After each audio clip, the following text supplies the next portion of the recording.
Harper scanned the email one last time as thunder rumbled gently in the distance. Trust meant everything in this line of work, and she prided herself on never disappointing a client. Just as she was about to dive into her next design project, her phone buzzed, displaying a name she'd rather ignore, Brianna, her stepsister. Memories of shared birthdays, awkward blended family gatherings, and the turbulent teen years flashed before her eyes. Despite the past, Brianna's message was unexpected. She and her husband, Connor, had fallen on hard times and needed a place to stay, a desperate plea cloaked in guilt-laden words that she knew all too well. "Please, just until we get back on our feet," Brianna had pleaded, as Isla and Mason, her two young children, clung to her legs like steadfast sentinels. Connor stood behind, nodding with the earnestness of someone who had rehearsed his lines. "You've always been the responsible one," Brianna added, her voice a mix of desperation and flattery. Harper, who at 35 had carefully woven the fabric of her life with purpose and discipline, couldn't help but feel the weight of their request settling on her shoulders. Her minimalist two-bedroom apartment in Arbor Heights was both a sanctuary and a workspace, every corner curated for creativity and focus. The guest bedroom doubled as her office, where light streamed through tall windows, illuminating her dual monitors and drafting table. This space was her refuge, her command center for running a thriving freelance design business. The thought of relinquishing it, if only temporarily, made her insides twist. "They can sleep in the office," Brianna chattered on, gesturing to her kids, unaware of Harper's internal tumult. "We'll take the guest room. You won't even have to notice we're here." Frowning slightly, she surveyed her living room, her gaze lingering on the neat line of books and the soothing palette of muted grays and blues. "I work from home," Harper emphasized, hoping to make them understand the sanctity of her workspace.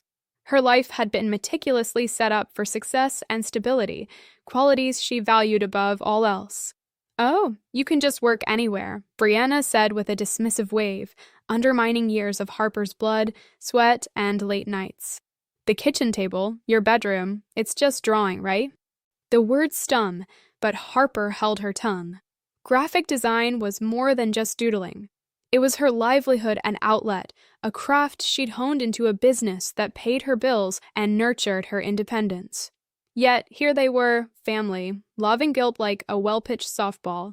The truth was, Brianna and Connor had always lived one paycheck behind, never addressing their spending habits. Their house wasn't the bank's fault nor the economy's, it was theirs. "Temporary," Connor reiterated, his voice unsteady with promises as hollow as driftwood. "Just until we find work and get a place of our own." Harper grappled internally, a million questions jostling in her brain. Why not move in with Connor's relatives, who lived just an hour away? Or Brianna's dad in Colorado? But before she could voice any of these, the sight of Brianna's tear-stained face did her in. With a deep breath, she nodded, surrendering a piece of herself in the process. They moved in 2 days later with a caravan of possessions, more than was feasible for a family claiming to have lost everything. The intrusion began with chaos. The children left a trail of toys, their gleeful shrieks bouncing off the walls. Connor sprawled carelessly on the couch, asking about Wi-Fi like it was a given, while Brianna busied herself overhauling Harper's carefully arranged kitchen. Within days, the once peaceful haven became a battleground of domestic warfare. Plates towered like leaning towers in the sink. Cabinets reorganized in the name of efficiency left Harper bewildered, hunting for a mug in vain. Any notion of boundaries quickly erased itself. Brianna appended Harper's system, declaring it inefficient and badgering her to just watch the kids for an hour, as she and Connor disappeared for 3, sometimes 4 hours, allegedly running errands. Too often, they returned with more shopping bags than job leads. Even when Harper retreated to her bedroom, the intrusions persisted. Brianna would breeze in unannounced, hauling Isla and Mason in tow, pointing to the design software as though it was a game to entertain them. Harper's last shred of personal space vexed her, a fortress breached. Her work suffered as her anxiety grew, juggling client calls while ensuring crayons didn't become wall art. When Harper broached the idea of managing their time better, Brianna shrugged it off, overwhelmed by the burden of her own mistakes. Connor's assurances about job hunting held less weight each day, especially with his newfound obsession for daytime TV marathons. Never had Harper felt lonelier within her own walls. Her dream life turned to a disarray. Yet, somewhere deep down, she believed this storm would pass. But how much wind and rain could her patience weather before she was swept away entirely? The tension in Harper's mind was palpable, like an overfilled balloon edging towards the popping point. She remembered when she once cherished returning home with the satisfaction of closing another project. Now, the moment she stepped through the door, it was as if chaos rolled out a red carpet for her. Her eyes caught the mountain of bills stacked high and multiplying like rabbits, a stark reminder that her expenses had surged threefold. Despite this, Brianna and Connor skated by without contributing a nickel, consistently claiming they were saving for a new place.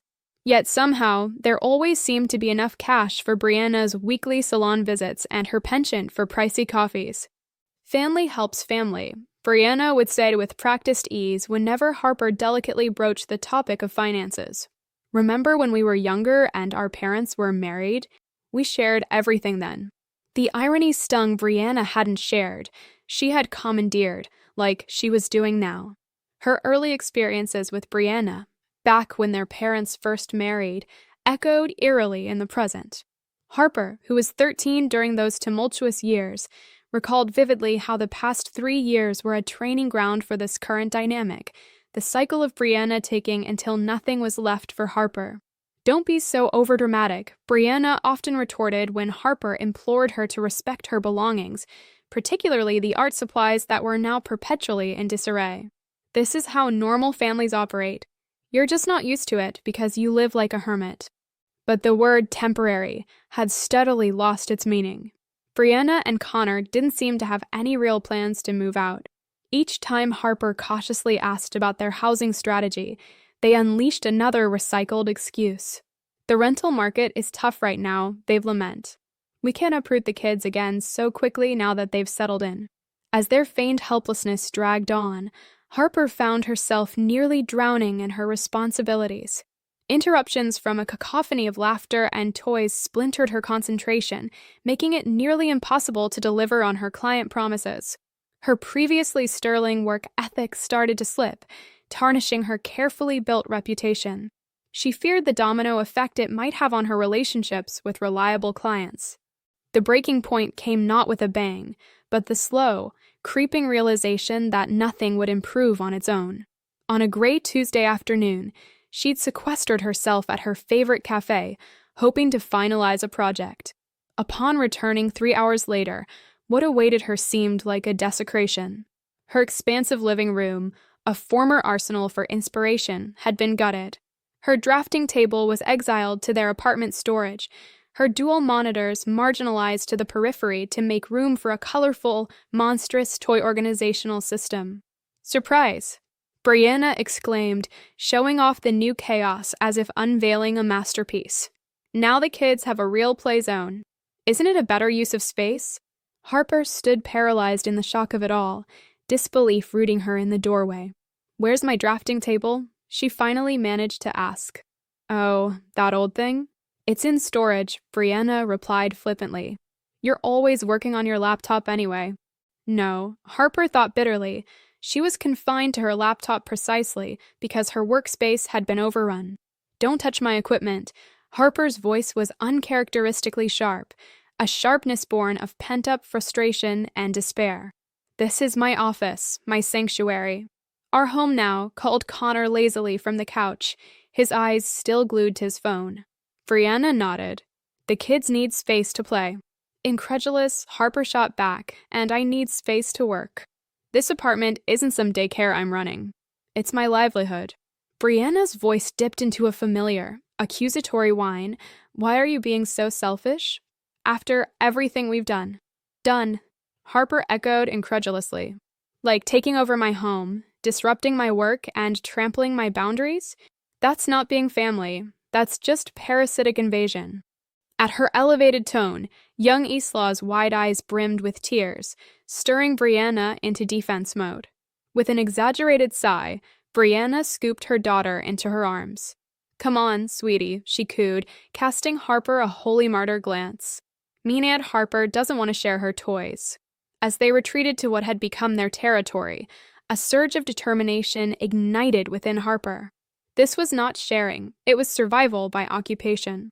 Disregarded and robbed of her peace and productivity, everything she valued dangled precariously. That night, determination etched across her face, Harper opened her laptop and began planning her next move with surgical precision. Over the coming week, fueled by a blend of steely resolve and late-night brainstorming, Harper maneuvered her plan like a perfectly executed design project. She discovered a new apartment across town, modest yet equipped with a private office nook. The lease was ironclad about guests, a silent promise to herself to prevent history from repeating. Resolutely, she transferred funds from her emergency stash, thankful she'd preserved her savings despite recent financial squeezes.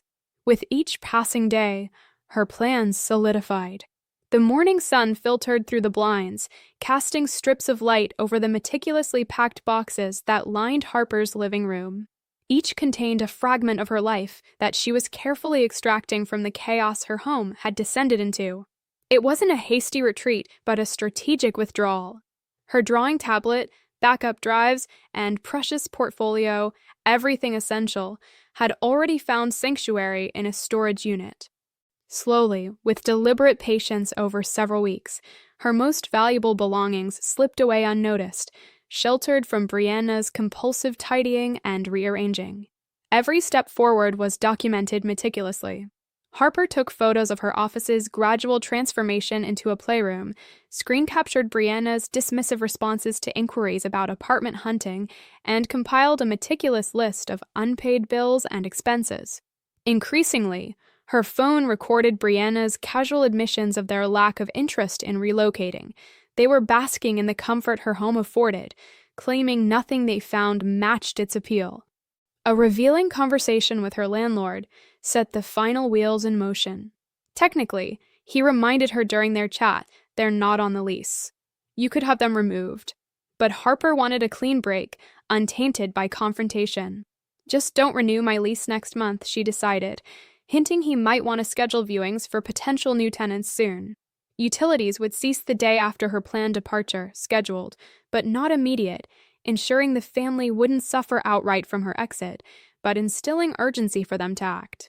Maintaining a facade of normalcy while orchestrating her escape was an endurance test. Harper tolerated Brianna's perpetual rearrangements and Connor's endless justifications for his joblessness. One afternoon, she even babysat to provide them time for apartment hunting, evidence of the deception later captured in Instagram photos featuring shopping bags and mall eateries, not a rental agreement in sight. "You are the best for letting us stay until we find the perfect place," Brianna said one evening, comfortably draped across the couch amidst recent purchases. "When will that be?" Harper casually probed, her eyes assessing new designer shoes as she posed the question. "You know how it is. These things take time." "The right place matters with children involved," Brianna replied, dismissively. With a practiced smile, Harper concealed bittersweet satisfaction. They planned for endless summer comfort, but by next week, they'd discover the difference between taking advantage and taking responsibility. On a quiet Wednesday, Harper orchestrated her departure. Brianna was engrossed at her salon appointment. Connor embarked on his networking lunch, which regularly featured more beer than business, and the kids were safely at school. Her new apartment welcomed her with open arms. By midday, the movers had efficiently transitioned her life to her new abode or secured it in storage. Harper left behind more than just empty rooms. A letter awaited Brianna and Connor on the kitchen counter, alongside copies of every bill and receipt racked up in their wake, groceries, utilities, even estimates for Islaw's wall artistry remediation. "Dear Brianna and Connor," the letter began with unwavering clarity. "By the time you read this, I'll be gone. My lease expires in 2 weeks, and I've informed the landlord of my departure. Utilities will cease next Tuesday. You must find new accommodations by then. The letter detailed their recorded behaviors, their neglect of job searching, shopping sprees while claiming poverty, and their cavalier disruption of her workspace. Harper made it clear that any harassment or damage would lead to her escalation to the authorities. Her reclaimed drafting table, relocated to her new place, signified her reclaimed independence. What's left behind, she declared, belonged to them, including the responsibility for their lives. It didn't take long for reactions to ripple. Brianna and Connor's indignant shock reverberated through furious messages demanding answers. How could you do this to us? The kids are crying. Are you proud now? Harper, prepared for this emotional fallout, systematically blocked their numbers and social media, even shutting off entreaties from mutual acquaintances manipulated into serving their cause. In the quiet of her new apartment, Harper felt a sense of profound relief. Reassembling her workspace, she realized this was not just a move, but a renewed assertion of her autonomy. Surrounded by her tools and comfort, she knew she'd finally taken back not just her home, but her life. Amidst the dawn's gentle embrace, Harper reveled in the calm of her sanctuary, the chaos of recent weeks feeling worlds away. Then her phone buzzed with unexpected news.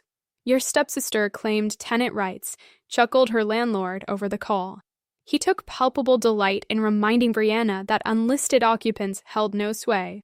She needs to vacate before the utilities go dark, he added. Harper imagined Brianna's reaction, dripping with feigned distress and tearful protests of family loyalty and the threat of homelessness for her kids. But those guilt trips, which once hit their mark, now dissolved in the serenity of Harper's new oasis, leaving only a profound sense of liberation.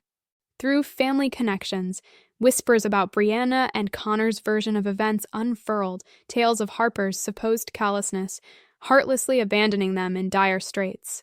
Yet, their narrative frayed at the seams under scrutiny. Desperate, were they? Aunt Vivian had asked, her voice tinged with disbelief. Then why the spa days Brianna boasted of weekly? Or Connor's frequent sports bar check-ins disguised as interviews? Their own digital footprints, laden with lavish portrayals, unraveled any pretense of hardship. A call from Harper's former stepdad in Colorado revealed further fabrications. Brianna claims you left them high and dry without a word, he remarked. Have a look at our message thread, Harper replied, detailing their initial agreement, a short stay until they stood independently. 3 months in, not a single step toward that. Typical Brianna, he sighed. We coddled her too long. It wasn't until the looming threat of utility cutoff dawned that panic propelled progress. Reports trickled in of a flurry of packing. Not before Brianna made one final attempt to woo her way back with rent promises. Her landlord quashed the attempt, reminding her that new tenants already awaited her departure, tenants unburdened by a foreclosure shadow. Ultimately, Brianna and Connor retreated to Connor's parents' refuge, irony river dancing around their initial insistence that it was an impossible arrangement. Funny how desperation opens doors. The true triumph, however, lay in the newfound silence. A life rejuvenated, each day heralded uninterrupted serenity. Harper's business, once suffocated by chaos, now thrived. Her clients noticed the bounce back, opening avenues for referrals and innovative projects. Focus restored, Harper's workflow surged, productivity elevating with the lack of disturbances. The absence of being on-call childcare brought clarity and effectiveness back to her workspaces. 1 week post their exodus, Brianna reached through an intermediary, a mutual acquaintance. She insists they'd have found a place eventually if you were just patient, he reported. Their stay with Connor's parents isn't panning out as hoped. That sentiment stirred nothing in Harper but a wry acknowledgement. Patient was I not, she mused. Understanding fizzled when my workspace became theirs to commandeer. And with talk of another potential need for lodging, she decisively cut the line of communication, preserving her space and peace. Half a year in her haven passed swiftly, productivity and creative energy cascading into professional growth. Harper's secured realm burgeoned with client saturation, rates climbing alongside her emerging brand's demand. Growth necessitated the hiring of a virtual assistant, proof of the potential unlocked when unburdened by intrusive demands. Yet, echoes of family continued, Brianna and Connor's escapades recounted by Aunt Vivian during coffee confabs. They leapfrogged from relative to relative, besieging all and sundry with their habitual laments about misunderstood treatments or inhospitable landlords. The social web spun wide, their antics repelling would-be hosts, exhausting their fledgling chances for free board. When Aunt Vivian relayed an audacious hint from Brianna about another stay at Harper's, she recoiled.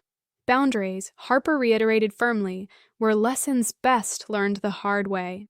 Her life, untrammeled by dramatics and fortified by hard choices, blossomed in the tranquility of self-claimed space.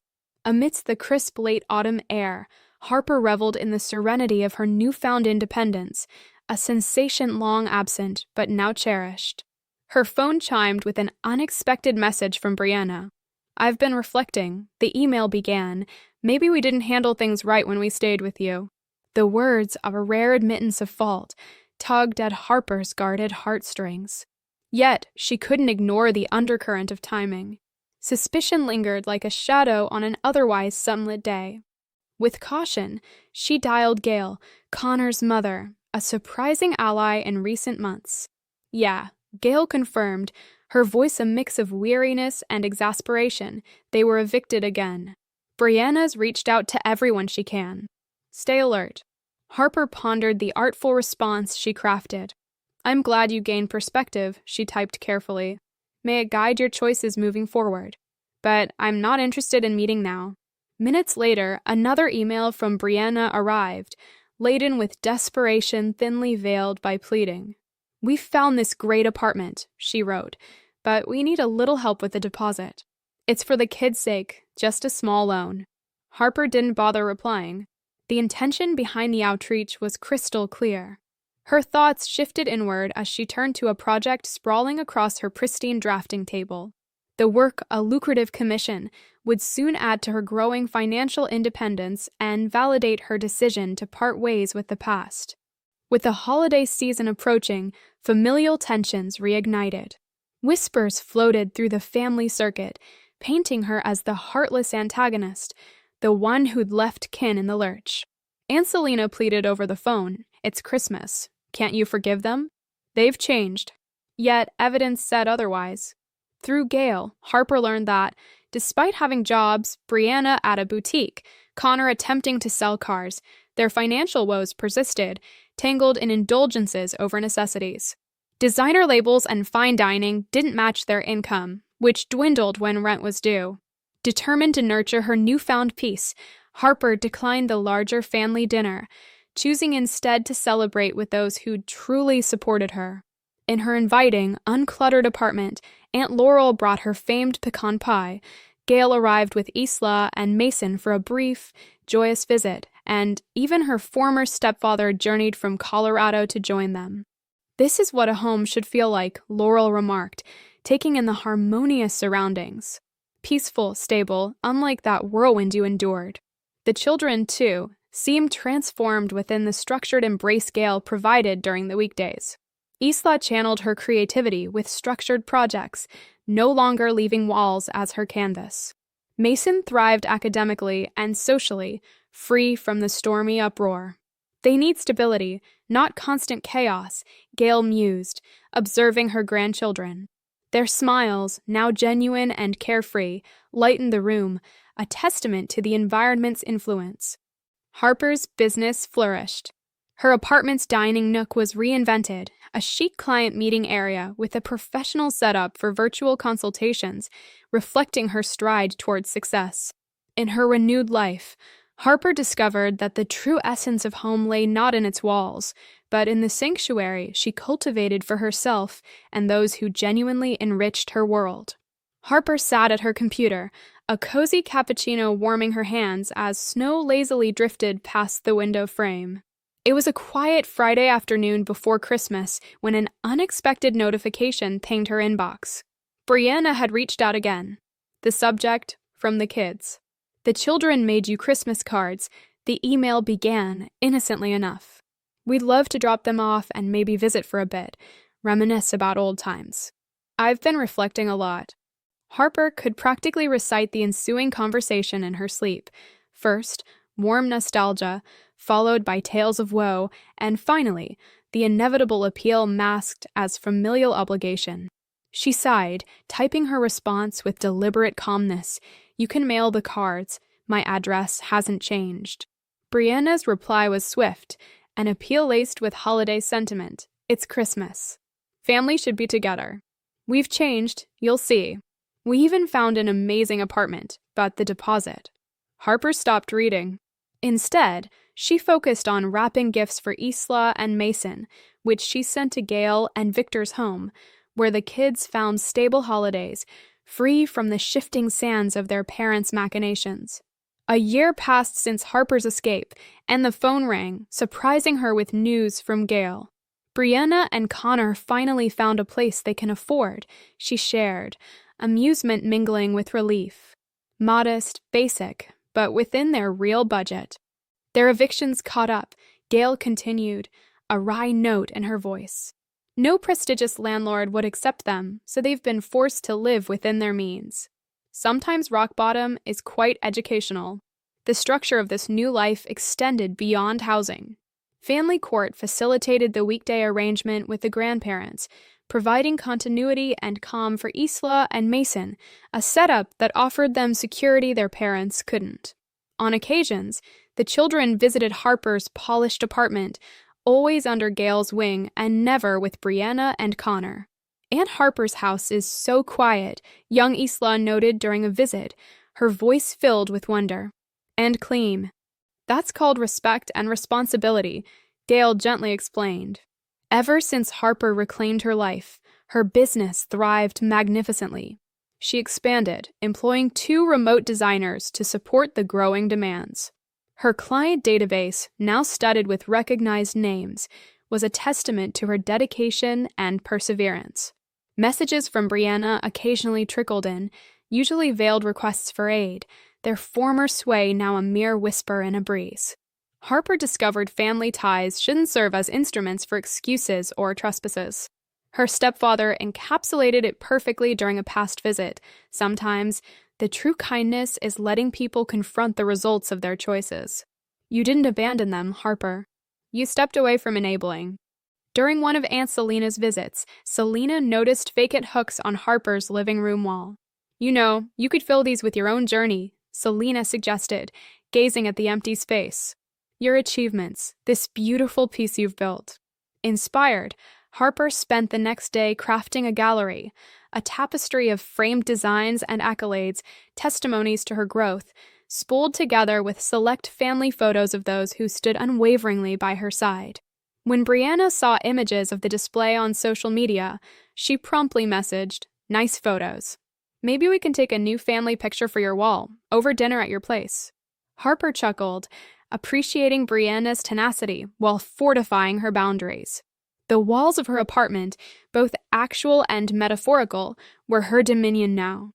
A lovely holiday card arrived from Gail, enclosing a recent snapshot of Isla and Mason. They looked robust, spirits high. Isla had joined an art class, Mason Little League. They were flourishing under the structure their grandparents provided, a living testament to the power of consistency and well-drawn limits.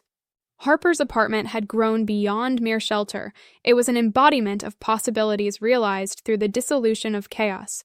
Every orderly drawer, every tranquil morning, every fruitful meeting commemorated the gift of peace she had given herself, a gift mirroring the steadiness she hoped the children, too, might carry forward. In the quiet moments between dusk and the flickering glow of streetlights, Harper found herself enveloped by a profound sense of peace. Living within her own curated space, she realized that the most precious family she needed to safeguard was, in fact, herself. In the sanctuary of her new life, each decision, each boundary she reinforced, embraced this newfound clarity. The journey she embarked upon, one of resilience and self-preservation, had built a haven where she thrived, proof that the truest bonds are those formed with oneself, standing steadfast against the chaos of outside expectations.